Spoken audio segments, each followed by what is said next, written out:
எனக்கு ஏதோ அசைன்மெண்ட் கொடுக்கறேன்னு சொன்னீங்களே, அது என்னன்னு சொன்னீங்கன்னா நான் கொஞ்சம் ப்ரிப்பேர் ஆயிடுவேன். ஓ ஆர்வத்தை பார்த்தாலே எனக்கு தெரியுது. கண்டிப்பா நான் கொடுக்கற அசைன்மெண்ட்டை நீ செஞ்சு முடிச்சிருவேன்னு. சரி வா உட்காரு.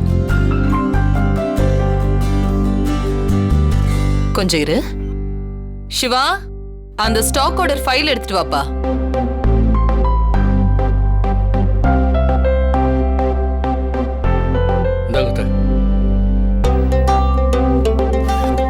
அனிதா,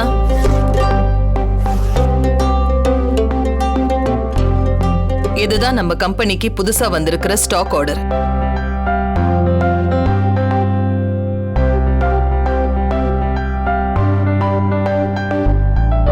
நம்ம ருத்ரா டெக்ஸ்டைல்ஸ் இண்டஸ்ட்ரி மூலமா சாரீஸ் எல்லாத்தையும் சேல்ஸ் பண்றதுக்கு சூரத்ல இருக்கிற ஒரு கம்பெனியோட நாம டைப் வச்சிருக்கோம். இதுல நம்ம டெக்ஸ்டைல் ஷோரூம்க்கு எவ்வளவு சாரீஸ் வேணும்னு முதல்ல ஒரு கொட்டேஷனை போட்டு, அதுக்கப்புறமா நீ அவங்களுக்கு எவ்வளவு சாரீஸ் வேணுங்கறத மெயில் அனுப்பிடு. மம்மி, இதுல மெயில் ஐடி இருக்குல்ல? எல்லாம் இருக்கு. நீ நம்ம கம்பெனி ஐடியில இருந்து மெயில் அனுப்பு. அவங்க அந்த ஆர்டர் எடுத்துக்கிட்டு நமக்கு பார்சல் சர்வீஸ்ல சாரீஸ் அனுப்பிடுவாங்க. அத சேல்ஸ் செக்ஷனுக்கு அனுப்பி சேல்ஸ் பண்றதுக்கு ஏற்பாடு பண்ணிடு. இவ்வளவுதானா? இந்த டாஸ்க நான் ஈஸியா அச்சீவ் பண்ணிடுவேன் மம்மி. நீ பண்ணிடுவேன்னு எனக்கு தெரியும். ஆனாலும் இதுல நீ முக்கியமா கான்சென்ட்ரேட் பண்ண வேண்டிய விஷயம் என்னன்னா, நீ ஆர்டர் வாங்கின சாரீஸும் சேல்ஸ் பண்ண சாரீஸும் கரெக்டா இருக்கணும். ருத்ரா, என் மருமக கிட்ட பொறுப்பை ஒப்படைச்சிட்டல, கவலையை விடு.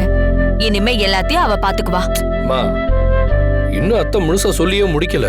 அவங்கள முழுசா சொல்ல விடுங்க. அப்பதான் அனிதா பிசினஸ்ல இருக்கிற நெளிவு சூழிவெல்லாம் தெரிஞ்சுப்பா. சிவா, அதான் மம்மி இவ்வளவு தூரம் டீடைல் சொல்லிட்டாங்கல்ல, இதுக்கு மேல சொல்ல என்ன இருக்கு? இருக்கா நீ? நிறைய இருக்கு சொல்றதுக்கு. ஒரு பிசினஸ் நாம பண்ணும்போது அதுல நமக்கு லாபம் வருதோ இல்லையோ, கண்டிப்பா நஷ்டம் வந்துடக்கூடாது. உதாரணத்துக்கு இப்ப நாம ஒரு 1000 சாரீஸ் வாங்குறோம்னு வெச்சுக்கோ.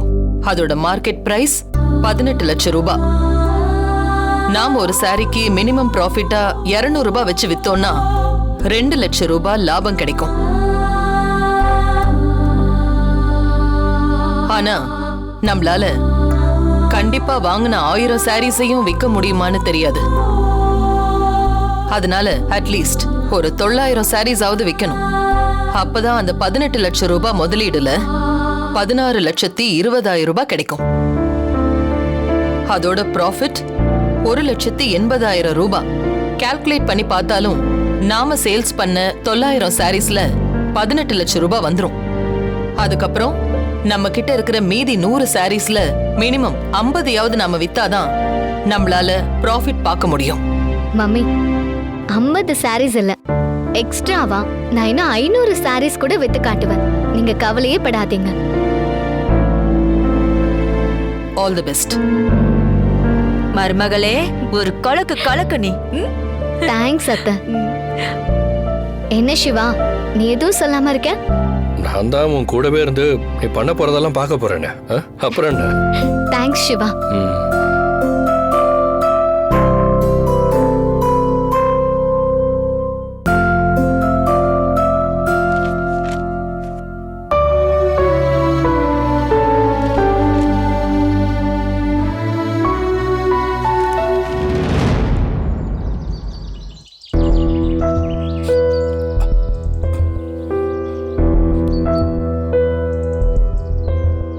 ஐயா, ஐயா சாப்பிட்டு மாத்திரை போட்டீங்களா? போட்டேம்மா. ருத்ராமாவும் நீங்களும் பிரிஞ்ச விஷயத்த நினைச்சு நேத்து நைட்டெல்லாம் எனக்கு தூக்கமே வரலைங்க ஐயா. மனசுக்கு அவ்வளோ கஷ்டமா இருந்துச்சு. என்ன பண்றது சக்தி, எல்லா விதி. நடந்ததை நினைக்காம கடந்து போகலான்னு பார்த்தா முடிய மாட்டேங்குது. ருத்ராமா தாலிய கழட்டி வீசினதுக்கு அப்புறம் நீங்க அவங்கள பாத்தீங்களா ஐயா? பார்த்தேன்.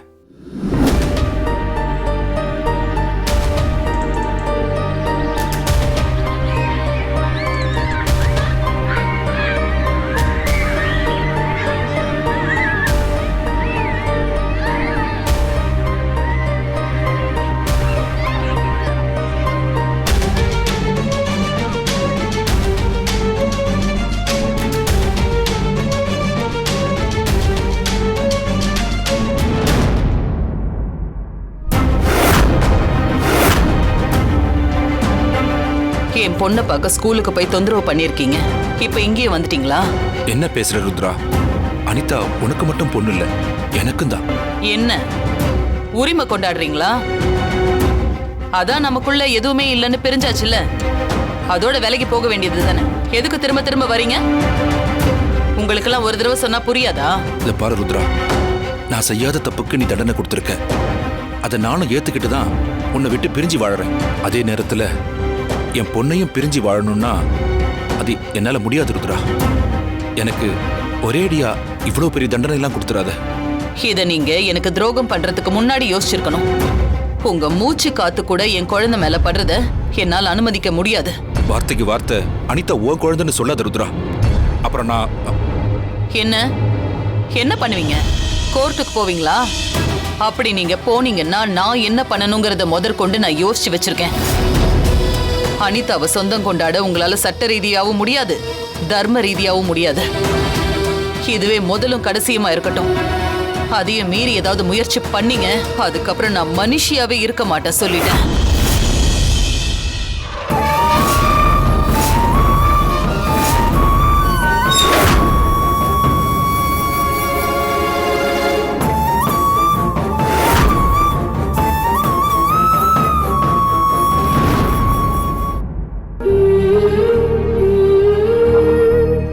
நான் துரோகம் பண்ணிட்டேன்ற எண்ணம் மட்டும்தான் ருத்ராவோட மனசுல கெட்டியா பதிஞ்சிருக்கு.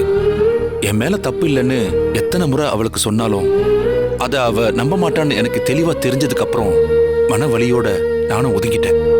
இங்கேயே இருந்தா என் பொண்ணை பார்க்கணும் போல தோணும். அதனால என் மேல அவளுக்கு இன்னும் வெறுப்பு அதிகமாகன்றதுனால நான் பாம்பேக்கு போய் ரெஸ்டாரண்ட் பிசினஸ் ஆரம்பிச்சு அதுல கவனம் செலுத்த ஆரம்பிச்சேன். 14 வருஷம் கடுமையா உழைச்சி அந்த பிசினஸ்ல நல்ல நிலைமைக்கு வந்ததுக்கு அப்புறம் தான் சென்னையில ஒரு பிரான்ச் ஆரம்பிச்சு இங்க வந்தேன்.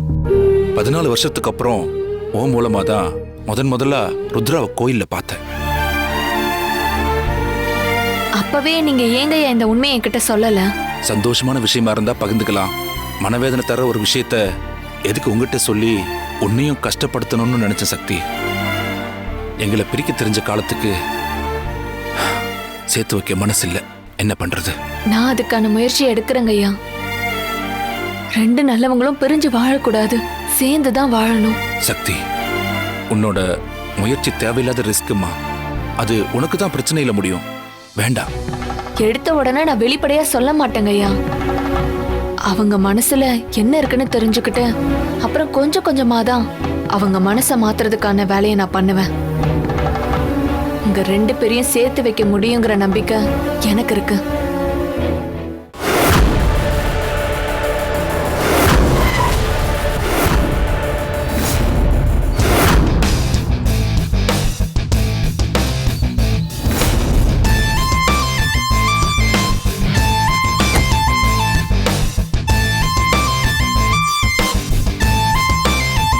ஹே செக்யூரிட்டி.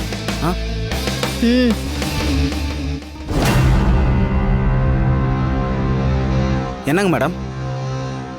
முதலாளியோட கார் வந்து நின்னா ஓடி வந்து டோர் ஓபன் பண்ணி விடணும்னு தெரியாதா உனக்கு? இல்ல மேடம், ருத்ரா மேடம் இது வரைக்கும் கார் கதவை திறந்து விட சொன்னதில்ல. அதான். என் அம்மாவை ஏமாத்துற மாதிரி என்ன ஏமாத்த முடியாது. இனி இங்க எல்லாமே நான் தான். வெறும் கேட்டு மட்டும் திறந்து விட்டுட்டு ஓப்பி அடிக்கலான்னு மட்டும் நினைக்காத. என் கார் வந்து நின்னா ஓடி வந்து கதவை திறந்து விடணும். இல்ல உனக்கு பதிலா வேற ஆளு வந்து திறப்பாங்க. சரிங்க மேடம், இனிமே நான் கரெக்டா நடந்துக்கிறேன். அந்த பயம் இருக்கணும். தல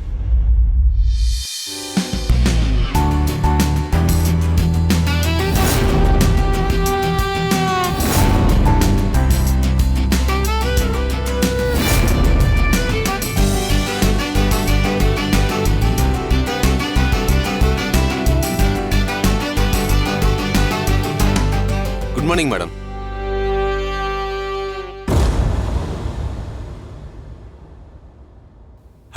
good morning madam.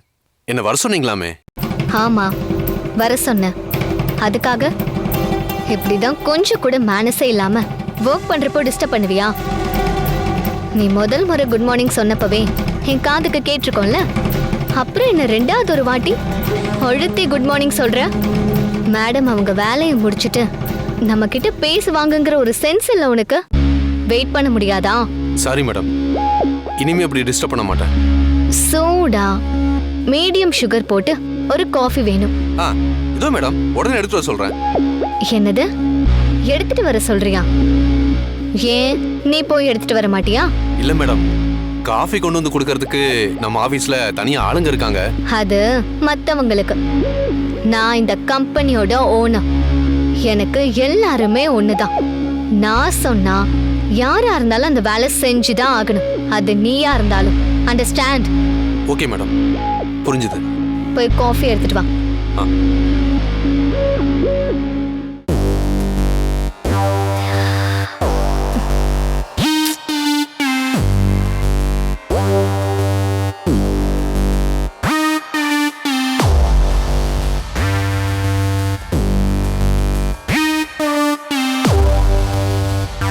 Madam, coffee. வை.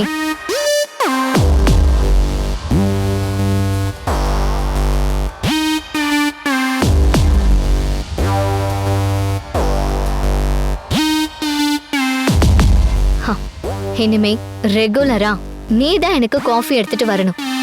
எவ்ரி 1 ஹவருக்கு எனக்கு என் கேபினுக்கு எனக்கு என்ன சாப்பிட்றதுக்கு வேணும்னு கேட்டுட்டு போகணும்.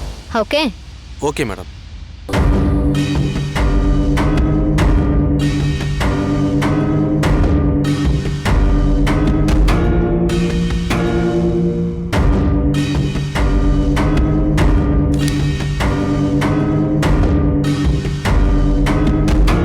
அந்த டிஷ்யூ பேப்பர் டஸ்ட்பின்ல விழாம கீழே விழுந்துருச்சு பாரு. அதை ப்ராப்பரா எடுத்து உள்ள போடு.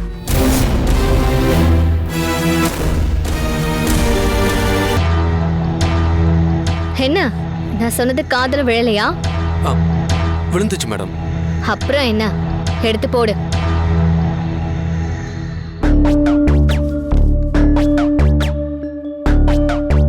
ஹலோ, சொல்லுங்க மேடம். ஆக்சுவலி மம்மி எனக்கு ஒரு அசைன்மெண்ட் கொடுத்திருக்காங்க. லிசன், இமீடியட்டா நமக்கு 5000 பீசஸ் பனாரஸ் பிரைடல் சாரீஸ் வேணும்னு இன்வாய்ஸ் ரைஸ் பண்ணி அதுக்கான ஆர்டரை கொடுத்துரு. மேடம், எடுத்ததுமே 5000 புடவைக்கு ஆர்டர் கொடுக்க சொல்றீங்களே, ஒரே நேரத்துல அவ்வளோ புடவைங்களை வாங்கி நம்மளால சேல் பண்ண முடியுமா மேடம்? உன்னால முடியாது, ஆனா என்னால சேல் பண்ண முடியும். கேள்வி கேட்காம நான் சொன்னதை மட்டும் செய். எதை எப்படி செய்யணும், என்ன செய்யணும்னு எனக்கு நீ ஐடியா கொடுக்காத. எனக்கு அது சுத்தமா பிடிக்காது. 5000 புடவையும் இன்னைக்கே எனக்கு வந்தாகணும். அண்டர்ஸ்டாண்ட்? கோ. ஹலோ, இதை யார் எடுத்துட்டு போவாங்க?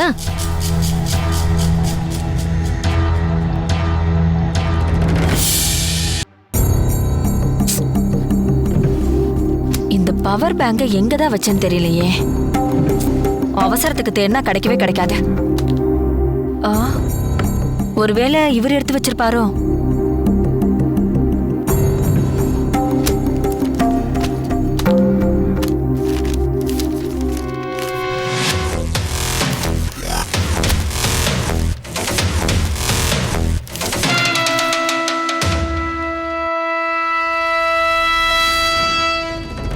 யார் இவ? இவ போட்டோ வச்சிருக்காரு. இந்த மனுஷன் கபோர்ட்ல வச்சிருக்காரு. நம்ம கிட்ட எதையோ மறைக்கிறாரா?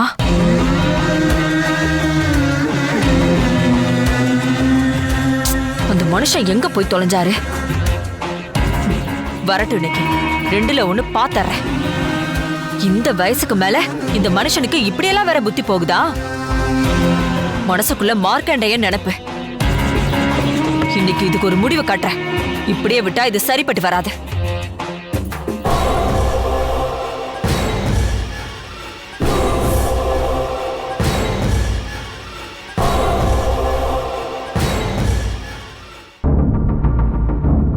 என்ன மகமாயி பத்திரகாளி வேஷத்துல நிக்குது? என்னாச்சுன்னு தெரியலையே. என்னாச்சு இந்துமா? ஏதோ கொந்தளிப்படம் இருக்கிற மாதிரி தெரியுது. Any problem? என்ன இது? இது என் ஆசை பொண்டாட்டியோட பூ போன்ற விரல்கள். வெண்டக்கா. இந்த போட்டோல இருக்கிறது யாரு? ஆஹா, நம்ம டிராவுக்குள்ள மறைச்சு வச்சிருந்த நித்யாவோட போட்டோவை எப்படியோ கண்டுபிடிச்சு எடுத்திருக்காளே. இப்ப என்ன பண்றது? என்ன பதிலே காணோம்? சொல்லுங்க, யார் இவன்? அது என் ஃப்ரெண்டு ஒருத்த சீரியல் டைரக்டரா இருக்கான். அந்த சீரியலுக்கு அம்மா கேரக்டர் வேணும்னு இந்த பொம்பளைய அவன் தான் செலக்ட் பண்ணி வச்சிருக்கான். அந்த போட்டோவை வேற என் கார்லயே மறந்து வச்சுட்டு போயிட்டான். திரும்ப அவனை பார்க்கும்போது இத குடுக்கலான்னு நான் பத்திரமா டிராவுக்குள்ள வச்சேன். இந்த கதையெல்லாம் வேற யார்கிட்டயாவது சொல்லுங்க. வீணா என் கோவத்தை கிளப்பாதீங்க. அப்புறம் நான் என்ன பண்ணுவேன்னு எனக்கே தெரியாது. ஒழுங்கு மரியாதை உண்மையை சொல்லுங்க. ஆமாண்டி, அவன் என் செகண்ட் ஒய்ஃப் தான். இப்ப என்ன பண்ணணுங்கிற? கல்யாணம் பண்ண நாள்ல இருந்து என்னைக்காவது ஒரு நாள் நீ என்ன மதிச்சிருக்கியா? ஆனா அவ அப்படி இல்ல. என்ன எவ்வளவு அன்பா அனுசரணையா எப்படி என்ன பார்த்து தெரியுமா உனக்கு? உன் கூட இருக்கும் போதெல்லாம் எனக்கு வெறும் வெறுப்பு தான் இருக்கு. ஆனா அவ கூட இருக்கும்போது நான் எவ்வளவு சந்தோஷமா இருப்பேன் தெரியுமா? நான் இப்ப பண்ணது தப்புனா அதுக்கு நீதான் காரணம். என்ன செய்யறதெல்லாம் செஞ்சுட்டு கடைசியில ஏன் மேலே தப்பு இருக்குன்னு சொல்றீங்களா? இப்போ ஒண்ணு பிச்சு பீஸ் ஆக்குறனா இல்லையான்னு பாரு. என்ன புடிச்சுனே அடிச்சிட்ட? என்ன பண்றது பாரு. ஐயோ, என்னை யாராவது காப்பாத்துங்களே. இந்து வேண்டாம், இந்து சொன்னா கேளு. என்ன கேட்கணும்? ஐயோ ஐயோ ஐயோ, நித்யா இவ்ளோ தைரியம்? என்னது நித்யாவா? உங்கள ஏன் இப்படி பண்ணீங்க சொல்லுங்க. இப்படி பண்ணுவீங்களா? ஐயோ இந்து, இந்து தெரியாம இந்து.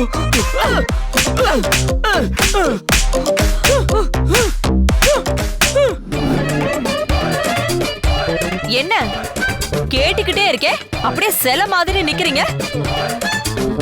இது யாருன்னு ஒழுங்கு மரியாதையா சொல்லிடுங்க. எத்தனை நாளா இது நடக்குது? இந்துமா, என்னம்மா என்ன போய் இப்படி நினைச்சிட்ட? நமக்கு கல்யாண வயசுல பையன் இருக்கா, காலேஜுக்கு போற பொண்ணு பையனும் இருக்காங்க. இந்த வயசுல நான் போய் எப்படி? நான் சொல்றது உண்மைடாமா?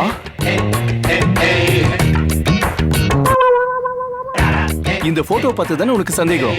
உனக்கு பிடிக்காத போட்டோ இனிமே இங்க இருக்க வேணாம், அவ்வளவுதான்.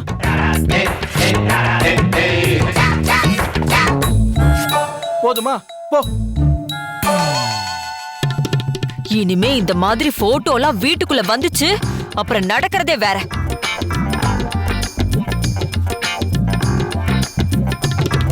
சாரிடா செல்லம், இந்த மண்டோதரி கிட்ட இருந்து தப்பிக்க எனக்கு வேற வழி தெரியலடா செல்லம். என்ன கிழிச்சு போட்ட போட்டோவே பார்த்துட்டு இருக்கீங்க? அது ஒண்ணு இல்லம்மா, இந்த போட்டோ இங்க இருக்கிறது கூட எனக்கு பிடிக்கல. அதான் எடுத்து வெளியில கொண்டு போய் போடலாமான்னு யோசிச்சுக்கிட்டு இருக்கேன். முதல்ல அந்த சீரியல் டைரக்டரோட ஃப்ரெண்ட்ஷிப்பை கட் பண்ணுங்க. இருக்கிற பிசினஸ ஒழுங்கா பாருங்க.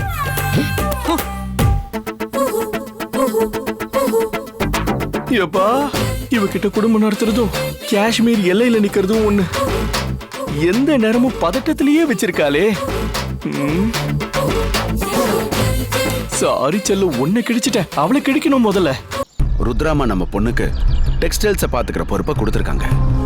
அவ அதுல நல்லா வேலை பார்த்து சீக்கிரமே எம்டி ஆயிடுவா. அதுக்கப்புறமா ருத்ராமா கிட்ட இருக்கிற சிஇஓ போஸ்டும் அவளுக்கே கிடைச்சிருச்சுன்னா கூடிய சீக்கிரமே ருத்ரா குரூப் ஆஃப் கம்பெனிஸ்க்கு அவ ராணி ஆயிடுவா. நாம என்ன நினைச்சு குழந்தைய மாத்தி வச்சோமோ அது எல்லாம் நடக்க போகுது. அது எல்லாத்துக்கும் சாவு மணி அடிக்கிற மாதிரி இந்த பென் டிரைவ் இருக்கு. அதை எப்படி அவங்கிட்ட இருந்து வாங்குறதுன்னே தெரியலையே. ஐயோ, அவன்தான். ஹலோ. ஹாய் ரத்னம், எப்படி இருக்க? நல்லா இருக்கியா? நல்லா இருக்கேன்னு சொல்ற நிலைமையில நான் இல்ல. நான் உனக்கு எத்தனை வாட்டி ஃபோன் பண்றது? நீ போனை சுவிட்ச் ஆஃப் பண்ணி வச்சிருக்க. எல்லாம் உன் பிபி எகிர வைக்கிறதுக்கு தான், வேற எதுக்கு? என்ன டென்ஷன் பண்றதுல உனக்கு என்ன கிடைக்க போகுது? தயவு செஞ்சு கேட்டுக்கிறேன், என் பென்ட்ரைவ் எனக்கு திருப்பி கொடுத்துறேன். அது எப்படி அவ்வளவு சீக்கிரம் பென்ட்ரைவை உங்ககிட்ட திருப்பி கொடுத்துட முடியும் ரத்னம்? நீ என் பொறுமையை ரொம்ப சோதிக்கிற. நான் ஒழுங்கு மரியாதையே சொல்றேன், தயவு செஞ்சு அந்த பென்ட்ரைவ் என்கிட்ட கொடுத்துரு, அதான் உனக்கு நல்லது. என்ன ரத்னம், மிரட்டி பாக்குறியா? அந்த பென்ட்ரைவ்ல என்ன இருக்குன்னு தெரிஞ்சிருந்தோம் கொஞ்சம் கூட பயம் இல்லாம என்னையே மிரட்டி பாக்குறியா? நீ இவ்வளவு நாள் கண்கொத்தி பாம்பா பாதுகாத்து வந்த ரகசியத்தை வெளி உலகத்துக்கு சொன்னா என்னாகணும் உனக்கு தெரியும்ல. ஐயோ வேணாம் வேணாம், அப்படிலாம் எதுவும் பண்ணிடாத. அத மனசுல வச்சுக்கிட்டு நீ என்கிட்ட பேசும்போது இந்த பயமும் நடுக்கமும் எப்போதும் உனக்கு இருக்கணும். புரிஞ்சுதா? புரிஞ்சுது. அது சரி, அந்த பென்ட்ரைவை என்கிட்ட திருப்பி கொடுக்கறதுக்கு நீ என்ன எதிர்பார்க்கற? இது பேச்சுக்கு அழகு. சரி, உனக்கு என்னதான் வேணும்? எனக்கு உடனடியா 2 லட்சம் ரூபாய் பணம் வேணும். 2 லட்சமா? என்ன இதுக்கே ஷாக் ஆகுற? எனக்கு அது பெரிய பணம். அவ்வளவு பணத்துக்கு நான் எங்க போறது? என்கிட்ட இருக்கிற அந்த பென்ட்ரைவ் உனக்கு வேணும்னா நீ அந்த 2 லட்சம் ரூபாய் பணத்தை ரெடி பண்ணி கொடுத்துதான் ஆகணும். என்னால அவ்வளவு பெரிய பணத்தெல்லாம் புரட்ட முடியாதே. வேணும்னா ஒரு 20,000 ரூபாய் ரெடி பண்ணி கொடுத்துறேன். அந்த பென்ட்ரைவ் என்கிட்ட கொடுத்துறேன். நோ நோ நோ நோ, நான் கேட்ட அந்த 2 லட்சத்தை நீ கொடுத்தே ஆகணும். அதுல 1 ரூபாய் கூட நீ குறைக்கவே கூடாது. இதுல பேரம் பேசுறதுக்கெல்லாம் வேலையே இல்லை. அடுத்து நான் உனக்கு ஃபோன் பண்ணும்போது நீ அந்த 2 லட்சம் ரூபாவோட ரெடியா இருக்கணும். அந்த பணத்தை கொடுத்துட்டு உன் பென்ட்ரைவை வாங்கிக்க. அப்படி செஞ்சா நீ இத்தனை நாள் பாதுகாத்து வச்சிருந்த ரகசியம் வெளியிலேயே வராது. இதுல ஏதாவது தில்லுமுள்ளு பண்ணணும்னு நினைச்ச அப்புறம் என்ன நடக்குன்னு உனக்கே நல்லா தெரியும். பணத்தை சீக்கிரம் ரெடி பண்ணு. Hello hello. ஐயோ, 2 லட்சம் ரூபாய்க்கு நான் எங்க போவேன்? கடவுளே, இது யாரா இருக்கும்?